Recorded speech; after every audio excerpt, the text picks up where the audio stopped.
I try to imagine a fellow smarter than myself, and then I try to think, what would he do? Charge up your axons, ready your receptors, and shift your lobes into upper beta phase. You are listening to Smart Drug Smarts, the podcast dedicated to helping you optimize your brain with the latest breakthroughs in neuroscience, nootropics, and psychopharmacology.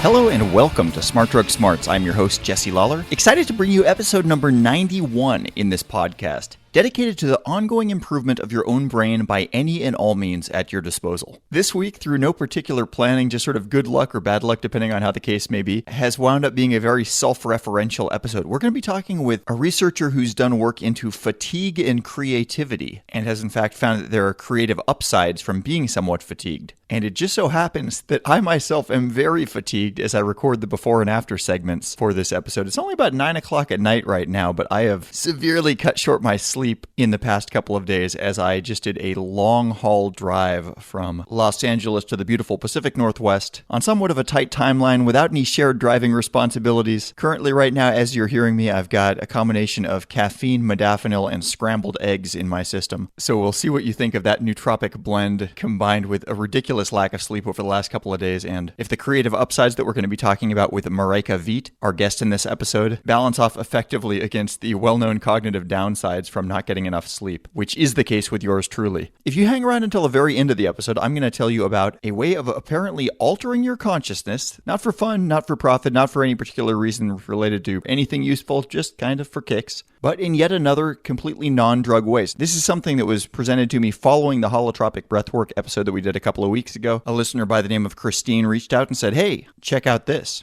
And that'll be the ruthless listener retention gimmick. But first, as usual, let's kick things off with This Week in Neuroscience. Smart Drug Smarts, This Week in Neuroscience. So, keeping with the theme of sleepiness, a survey of 1,500 people conducted by the Sleep Health Foundation found that 45% of those people bring electronic devices into the bedroom. And in particular, electronic devices like cell phones and laptop computers that have screens can be bad for a person's sleep because the blue light that is emitted at close range by these devices can gum up the body's normal release of melatonin during the settling down for bed and getting to sleep time of night. Psychologist Dorothy Bruck says, the blue light is a problem when it comes from electronic devices held closely, although it's not so much of a problem with the television across the room. With TVs, the problem that we find is if people are regularly falling asleep with the TV on, they actually lose the ability to self-soothe. So when they wake up in the middle of the night, they might not be able to get back to sleep. In addition to the cognitive downsides of not getting enough sleep, people with fragmented sleep have a higher risk for diabetes and cardiovascular disease. If you do have a hard time falling asleep, but then you finally do, what you don't want to do is sleep in, because that's just going to push your body's clock a little bit further from the time that you actually want it to be getting tired at night. And our bodies tend to actually be on a 25-hour day, which is mediated by things like sunrise and sunset, which should push us back to a 24-hour clock. Basically, if we had the normal environmental triggers that we would have had in a pre-industrial era, then the fact that our physiology is on a closer to a 25-hour clock wouldn't be such a big deal. But because most of the light that we're exposed to now is artificial light instead of sunlight, and that artificial light doesn't really have anything to do with the time of day anymore, it's really easy to get into this bad habit of staying up a little bit later, sleeping in a little bit later, staying up a little bit later, and following what's closer to a 25-hour day while we're living in a 24-hour world, which for obvious reasons doesn't work that well. The Sleep Health Foundation recommends try to go to bed at a regular time, allowing some wind down time before you do. Limit both alcohol and coffee consumption after 2 p.m. Keep clocks out of view. And get up early and get outside in the sun, which can help reset your body's melatonin cycle. Or you could ignore all of this advice and maybe pick up some of the creativity upticks that we'll talk about in the main interview.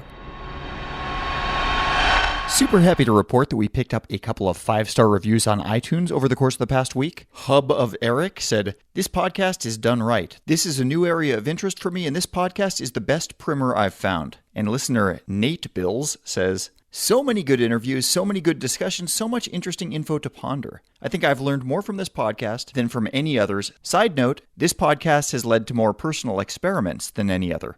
Well, needless to say, that makes me happy knowing that this podcast is inspiring some self-experimentation out there, as long as we're all doing this stuff responsibly. Also on the self-experimentation front, A couple episodes ago, we did the Ritalin self-experiment episode, where myself and a few other people all talked about our Ritalin experiences. And I got an email from a listener named Dawn, who I happen to know as a medical doctor, and I wanted to share this. She said, "Enjoyed your Ritalin podcast, and I noted that you apologized for the N=1 design. Hold your head up, friend, because anything that a large study can do, a single subject study can also do, and better sometimes. The anecdote is just one type of single subject study trial. How does a randomized, double-blind, placebo-controlled trial sound? It can be done with just one subject plus accomplices, attention to biostatistics, and a rigorous design." So thank you, Dawn, for reaching out with that email. And yeah, that's probably actually an episode unto itself. It's something about good experiment design for N=1 studies. So be looking for something like that in the near future. I think that would be a great episode topic and something that we haven't really done yet, but should. And a couple other follow-ups from recent episodes. So we just did the holotropic breathwork episode not too long ago. If you caught that one, that was basically a form of controlled hyperventilation for the purpose of inducing alternate states of consciousness. And we talked with Dr. James Eierman, who uses this in a clinical setting for particular psychological and psychiatric treatments. I was curious and just wanted to try it to kind of see how it all worked. And I did. I did my first holotropic breathwork session this past weekend. I'm not going to go into it in detail now because I think I'm going to either make an episode or a long blog post or something like that about it. But I did just want to say I did it. It was not necessarily pleasant at the beginning, but it wound up being worth the effort and really quite interesting. Something for later, but there will be either a podcast episode or a blog post. I'm not sure which just yet, but that's actually a great segue because when I'm not sure how we're going to be publishing something, one great way to find out about it, regardless of what we wind up doing, is to be subscribed to the Smart Drug Smarts email newsletter. And if you have not already done so, I would encourage you to head over to smartdrugsmarts.com and look for the can't miss sign-up links, asking in a friendly and non-obnoxious way for your email address. And or, if you're on your mobile phone, you can text SDS for Smart Drug Smarts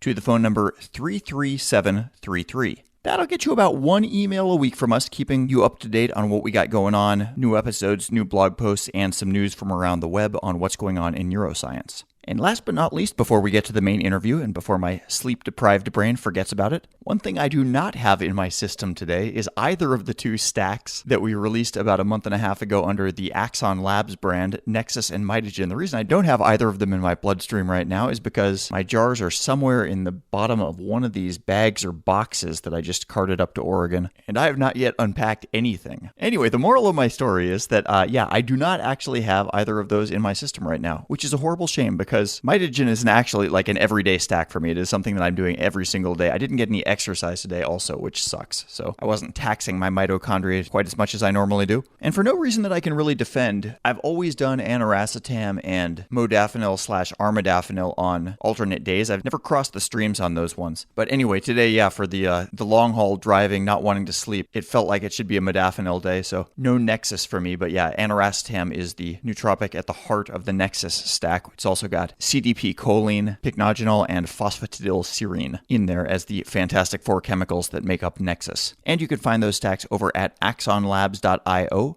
or follow the shop link on smartdrugsmarts.com.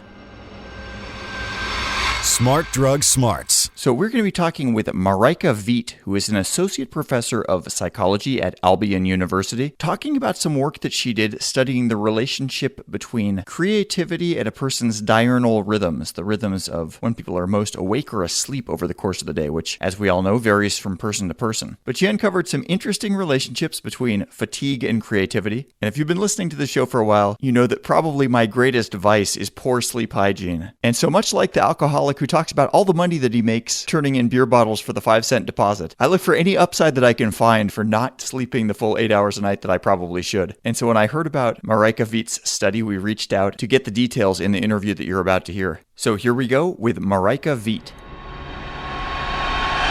I guess what I was interested in was looking at how what time it is during the day influences your cognitive processes, how it influences your thinking. And my research mentor in graduate school, she was interested originally in aging. Rose Dox and Lynn Hasher were the two that kind of looked at aging and how it influenced your thinking and your cognitive processes. And so then they started to see that depending on what time of day you tested older adults, you could either get really bad results for older adults or just slightly worse results than younger adults. So they started heading in kind of that direction. And I took that and I said, okay, well, is there something that's actually beneficial? Is there any benefits of doing something at your non-optimal time of day. It seems weird that as humans, we've evolved to have these times where we can't do anything right. So I started looking at this idea combined with, I did research on problem solving earlier, and I did a bunch of research on looking at how motivation or incentives influence problem solving. So I kind of combined that research with this idea of the time of day and what time of day it is and how that influences your problem solving ability. And the idea behind what happens with your optimal time of day or your non-optimal time of day is that at your optimal time of day, you are really good at screening out any irrelevant information. So anything else that's going on around you. So maybe there are people talking in the cubicle next to you at your optimal time of day. So that would be the morning for those morning larks, I guess, or the evening for the night owls. You are really good at just focusing in on your task, ignoring the screaming kids, ignoring anything else that might be happening. And at your non-optimal time of day, you're much more likely to have that influence you. And so there are these types of problems that are insight problems, which are kind of these creativity problems. You need a little bit of creativity to be able to solve them. Sometimes you need to just think outside the box for those things. And if you're really, really focused, you're not thinking outside of the box. You're just kind of really honing in on what you need to think about. And so I thought, well, it might actually be good not to be completely focused, but to have those random thoughts come to you or those random noises around you kind of influence you. And that's how I kind of ended up setting up the study. Cool. So it was almost an intuitive insight, a creative insight on your part that led to the study into creativity. It was a creative insight, yes. So in the study, basically, what I did at that point, it was students at a university, and they came in either in the morning, which they hated because most university students are not morning people, which has to do with your physiology at that point of how your body is kind of functioning. Or they came in late afternoon, early evening, and they had to do these problems that were very analytic. So you could kind of set up an equation and kind of solve the problem from there. And they were given other problems that were kind of these insight problems where you needed a little bit of an aha moment. So something like what happens once in June, twice in August, and never in October. You can't really set up an equation to solve that one. And so they had to try to solve those either at what would be their optimal time of day, which was more the afternoon or early evening, or their non-optimal time of day, which was like 8 or 9 in the morning for those students. And what ended up happening is that they did better at the riddle type tasks in the morning than in the afternoon or evening. It's really hard to imagine what's going on in the brain for those insight type of problems. Like, how does the brain begin searching through everything that it knows to answer a question like that? You know, I can answer it theoretically because I'm a cognitive psychologist, so we kind of do, more of a theory-based kind of thing. Cognitive psychologists always think about the brain as kind of a network of information. And, you first get directed to one area in your network. A lot of students, when they hear that one, they think about the moon. I don't know, a full moon. I don't know if you thought of that. And they kind of start to search around all the knowledge that's linked to this idea of a full moon and months and what happens during months. They go from a full moon to kind of holidays. Yeah, I was thinking holidays. Yeah, your network. What needs to happen is you need to actually make a pretty big jump and think about the words themselves, which is connected to kind of June, August, and October, that the connection is further on down the line, and so to speak. So we don't really think about the actual physical words because the answer is the letter U. Gotcha. So if you happen to, when you first hear that, think about maybe you were reading beforehand and you were thinking about actual words, or teaching someone how to spell, for example, you would probably be in the right network or the right area of your network. Yeah, you sort of primed that idea. Yeah. And what happens during your non-optimal time of day, your thoughts are much more flighty in a way. You kind of flit more from one area of your network to the other area quicker, as opposed to sticking in one spot and kind of really delving deep into it. You're much more superficial, where you kind of jump over here a little bit and then jump over there and then jump over there. So, and I think that's actually beneficial for the non-optimal time of day when you're not at your most focused. For people in the same age range that still have different optimal times of day, why might that be the case? Why do people skew in one direction or another? What's actually happening happening, it has to do with the onset of melatonin and when it stops being released in your body. So when it stops being produced much earlier, so those tend to be more morning people. For others, it's much later. Those tend to be more the evening type people. Why it differs, that's a great question. I suppose, if you think about your sleep-wake cycle, this would ensure, from an evolutionary perspective, that people are at a different spot in your sleep and wake cycle, so that as far as protection and being able to kind of watch out for predators, that's my theory. As far as the actual magnitude of the differences, I guess this would just be like the absolute amount of time it took the average person to sort of come to this leap of insight in their optimal versus non-optimal time of day. What was the magnitude of that difference? It was more like 10%, 10% difference. There were a good number of people. If I remember correctly, it was around 300. We tried to do it with older adults, and they absolutely refused to come in the evening. What sort of follow-on studies might you have in mind? Like, if you were to delve further down this road, what would you be looking into? Well, I have a whole bunch of data right now that I need to find time to analyze that's looking at, it kind of goes back to the idea of college students, and it could be applied to anybody taking any sort of class. There's some research out there that looks at people's time schedules and the start and stop time of high school or elementary school, and I wanted to extend that to looking at, well, chances are we're probably not going to change the school start and end times for a variety of reasons, but is there any way we can kind of have subjects during the non-optimal time of day where people are actually going to do well, and then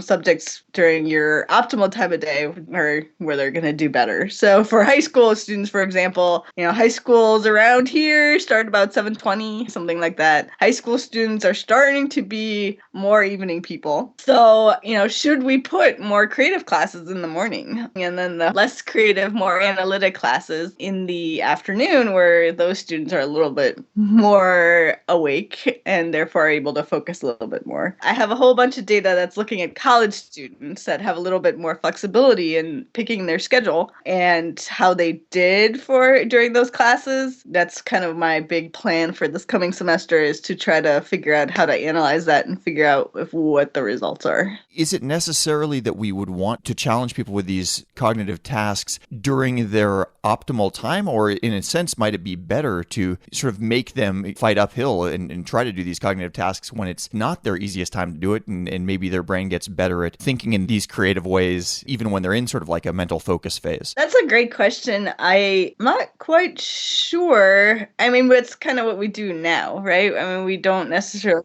take a person's optimal time of day into account when they take different classes or whatever. Based on the research I did, I think people could learn to do fine, but they might just do a little bit better if it was their optimal time of day, right? So there would be just a little bit of an advantage if they did that particular task during I guess if it's something analytic during their optimal time of day, and if it's something creative during their non-optimal time of day. So I think we could, of course, do just fine, but maybe just have a little bit of an edge if we would kind of base it on when our optimal or non-optimal time of day is, depending on the task you're doing. It sounds like your study was like a binary two-pole thing. You're either in your optimal time of day or you're not. How far do you think this trend might continue as you get tireder and tireder? Are you getting more and more creative, or is there a point where you're just going to all of a sudden get dumb? There's definitely the point where, you're just gone too far, where you're just too tired. Extreme sleep deprivation isn't going to really lead to a lot of creativity. At that point, you're so focused on maintaining your basic processes, your bodily functions, to keeping yourself safe, that there's not a lot of creativity. You really want that point where you're still thinking about the issue or the problem you're having, but you're letting your mind kind of wander. If you're really sleep deprived, you're just kind of staring. And your study found, this was sort of interesting and counterintuitive, that it didn't go the other way, that people were not necessarily better at their analytical tasks during their optimal focus time of day. It kind of surprised us that didn't happen, but there's been more research recently that shows that if it's something that you're used to, which kind of goes back to your question as well, if it's a way of thinking that you're used to, then your time of day doesn't influence you as much. And the analytic problems are very much something that we ask college students to do, right? They get asked a question, we taught them how to solve it, they go through these steps and procedures. So I think it had more to do with that is something they were more used to. And that's why we didn't really see any effects. And there's more research showing that tasks that you really do a lot that are kind of automatic in a sense are not necessarily influenced by time of day. Do you feel like most people have a pretty good intuitive sense of what their time of day is? I mean, some people are really clearly morning people or night people, but for those of us that are kind of more variable, is there a way of sort of zeroing in on that? Usually people have a pretty good sense, and those people that are more variable might actually, there's this big secret that no one in this literature really talks about, and these are the neutral people, which I actually fall into the neutral category, which are people that, you're not really a super morning person and you're not really a super late person, you're just kind of an in-between person. We tend to ignore those individuals because they fall very broadly. Like, so you could be neutral tending towards morning, so you're not very extreme morning, but a little bit more of a tendency towards morning, or you could be neutral tending towards the evening. And so those individuals make things messy. So we kind of use the extremes in research. So if you're the kind of person that's like, I don't think I'm really morning, or I don't think I'm really evening, you're probably a neutral individual. And the interesting thing about neutral individuals is they have a little bit of a bump, as in a cognitive bump, where their thinking processes are much more focused during the morning time, and then they have a little bit of a bump in the evening time. So unlike the morning people, they have a large bump in their ability to focus and concentrate in the morning, and then it just kind of goes downhill. The evening people have a large bump in the evening. They kind of rise up, and then they have a bump in their ability to focus and concentrate in the evening. Those neutral people have two little bumps in the morning and the evening, where they're a little bit better at concentrating during those times. And then their non-optimal time might not be quite as extreme as for those people that have morning and evening, kind of larger peaks in their ability to concentrate. It seems like cognition can be really affected if you have a belly full of food and, blood goes from your brain to your stomach to help with digestion. That can make people somewhat cognitively slower for a while. Did you factor that in, whether people had eaten recently or not, into these findings? Yeah, so there's a lot of research out there that shows that there is kind of the afternoon slump.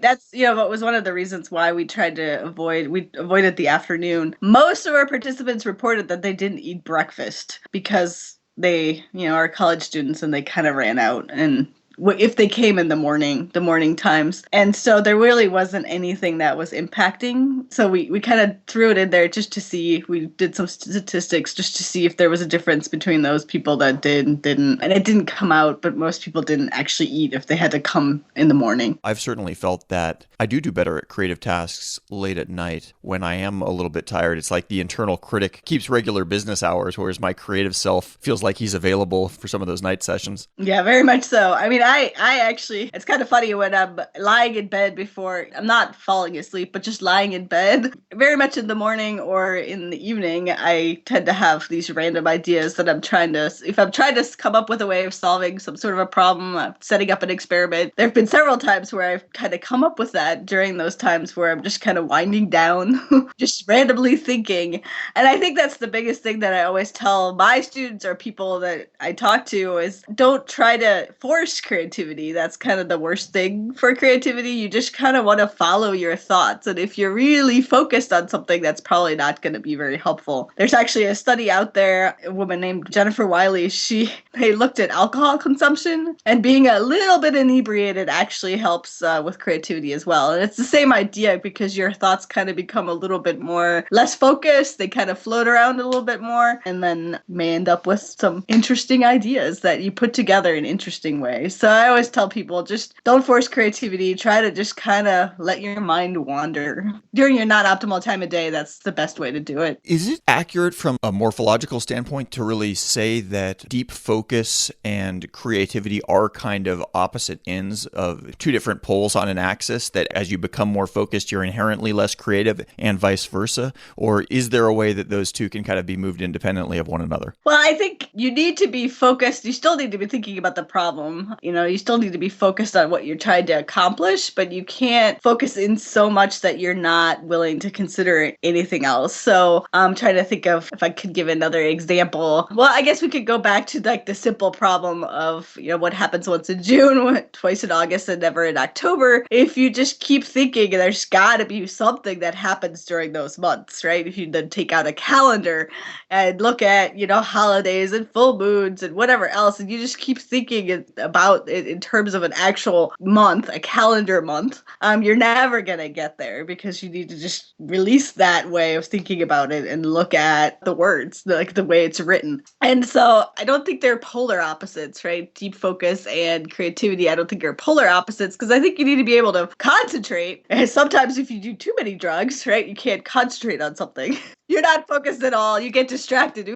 Too large the dose does not actually help you. But if it just kind of takes a little bit of that focus off, then I think it would help you.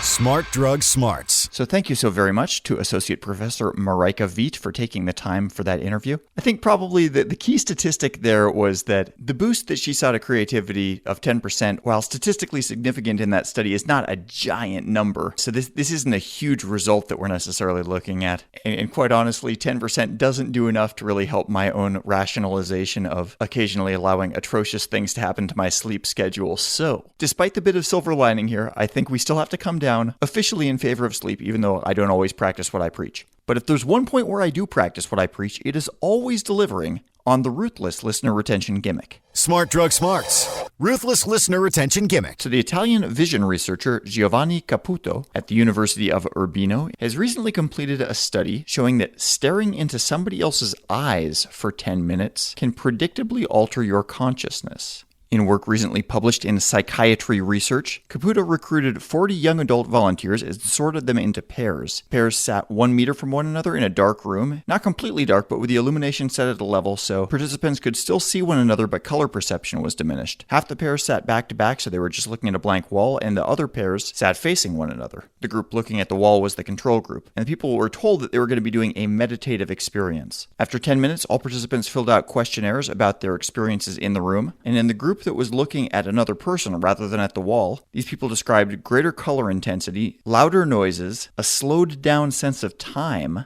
and that they generally felt a little bit spaced out.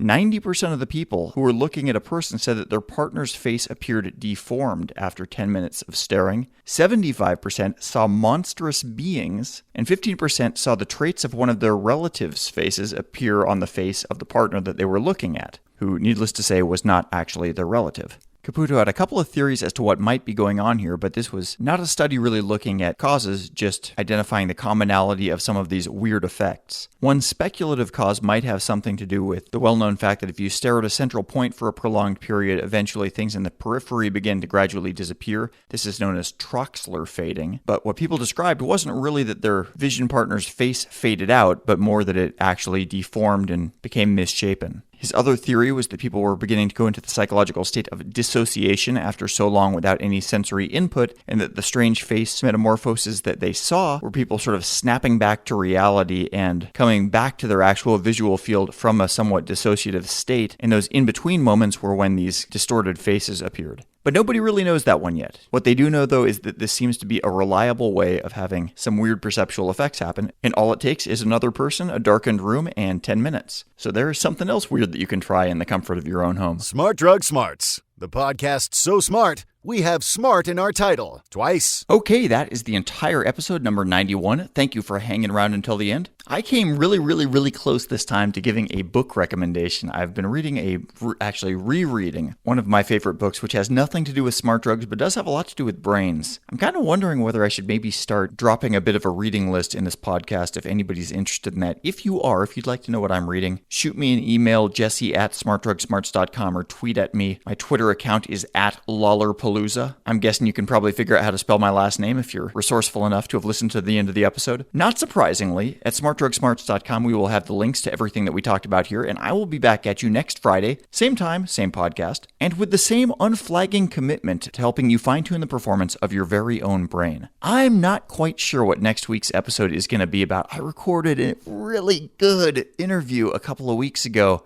but the audio was just freaking rotten. And I'm kind of mentally arm wrestling with myself trying to decide if the quality of the interview is worth the crappiness of the audio quality. I kind of don't think I'm going to be able to re-record the interview with better audio, but I don't know if I want to foist it upon you. But anyway, we'll have an episode. Not sure what it's going to be, but either way, we'll be back. Have a great week in the meantime, and as always, stay smart. You've been listening to the Smart Drug Smarts podcast. Visit us online at www.smartdrugsmarts.com and subscribe to our mailing list to keep your neurons buzzing with the latest in brain optimization.